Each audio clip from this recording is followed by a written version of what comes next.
Hello friends, this is Panjwani again. Friends, पिछले video lecture में हमने देखा था गेट टाइप फंक्शन। ठीक है, अब आज मैं आपको बताऊंगा कि दो बार इक्वल का सिंबल हम लिखते हैं और अगर मैं तीन बार ये इक्वल का सिंबल लिखता हूँ तो इन दोनों में क्या डिफरेंस होता है।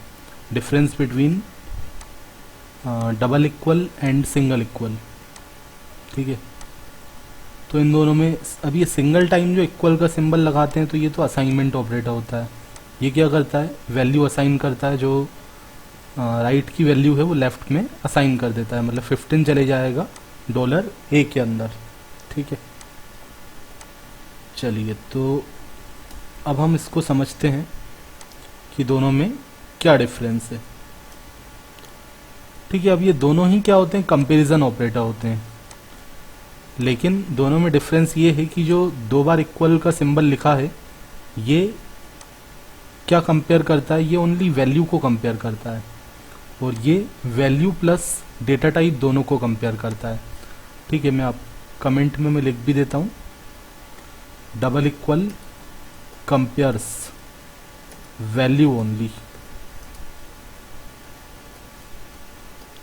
और तीन बार अगर इक्वल का सिंबल लिख दिया तो ये कंपेयर करता है, compare both value and data type. ठीक है, triple equal compare both value and data type, double equal compare value only. ठीक है, तो इसको हम समझते हैं एग्जाम्पल के थ्रू। जैसे ये ए के अंदर क्या है, 15 है। अब मैंने फिर से एक और वेरिएबल बना दिया बी नाम का। अब इसके अंदर भी मैंने क्या रख दिया, 15 रख दिया, लेकिन ये जो सेकंड वाला 15 है वो डबल कोट्स के अंदर है। तो वैल्यू तो दोनों की सेम है बट डेटा टाइप दोनों का अलग अलग है। अब अगर मैं कंपेयर करता हूँ ए को बी के साथ, इफ़ के अंदर मैंने लिखा क्या ए इक्वल है बी के, और कंपेयर करने के लिए मैंने क्या यूज़ किया है, दो बार इक्वल सिंबल यूज़ किया है। तो ये हमें क्या देता है, ये मतलब कैसे चेक करता है, ये चेक करता है कि दोनों की वैल्यू सेम है। तो वैल्यू तो दोनों की सेम है, डेटा टाइप को तो ये देखता नहीं है। तो ये आपको क्या दे देगा, ट्रू दे देगा।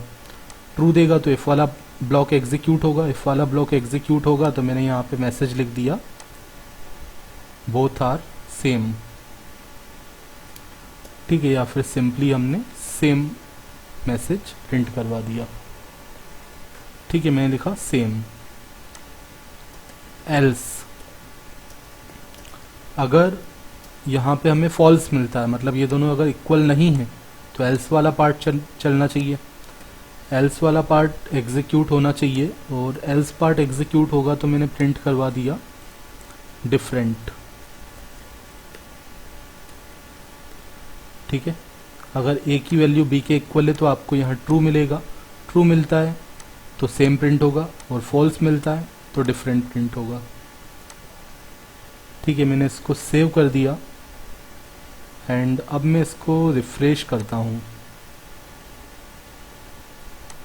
तो आप देखो क्या आ रहा है, सेम आ रहा है, जबकि ये दोनों अलग अलग चीज़ें हैं। वैल्यू तो दोनों की सेम है बट ये एक इंटीजर 15 है और ये एक स्ट्रिंग 15 है। ठीक है, बट क्योंकि डबल कोट्स दो बार इक्वल सिंबल हमने लगा के चेक किया है तो ये केवल वैल्यू को चेक करेगा। अब इसी जगह अगर तीन बार इक्वल का सिंबल हम लगा देते हैं तो ये वैल्यू और डेटा टाइप दोनों को देखेगा। अब वैल्यू तो दोनों की सेम है बट डेटा टाइप तो दोनों का अलग है, तो ये आपको फॉल्स देगा। फॉल्स देगा तो डिफरेंट आ गया। ठीक है, ये सेम कब देगा, जब दोनों चीज़ें सेम होंगी, मतलब डेटा टाइप भी सेम होना चाहिए और वैल्यू भी सेम होना चाहिए। अब ये दोनों इंटीजर हैं तो आपको यहाँ पे ट्रू देगा, तो ये सेम आ गया। सो फ्रेंड्स, क्लियर हुआ होगा, जो दो बार इक्वल का सिंबल है वो ओनली क्या चेक करता है, वैल्यू चेक करता है, और जो तीन बार इक्वल का सिंबल है वो वैल्यू और डेटा टाइप दोनों को चेक करता है। ठीक है, जैसे अगर इसको दोनों को स्ट्रिंग कर दें तो भी हमें क्या देगा, ट्रू देगा, क्योंकि वैल्यू भी सेम है और डेटा टाइप भी सेम हो गया। तो यहाँ पे सेम आना चाहिए। ठीक है, तो यहाँ भी सेम आ रहा है। आई होप कि पूरी तरीके से होगा क्लियर। मिलते हैं नेक्स्ट वीडियो लेक्चर में। Thanks for watching.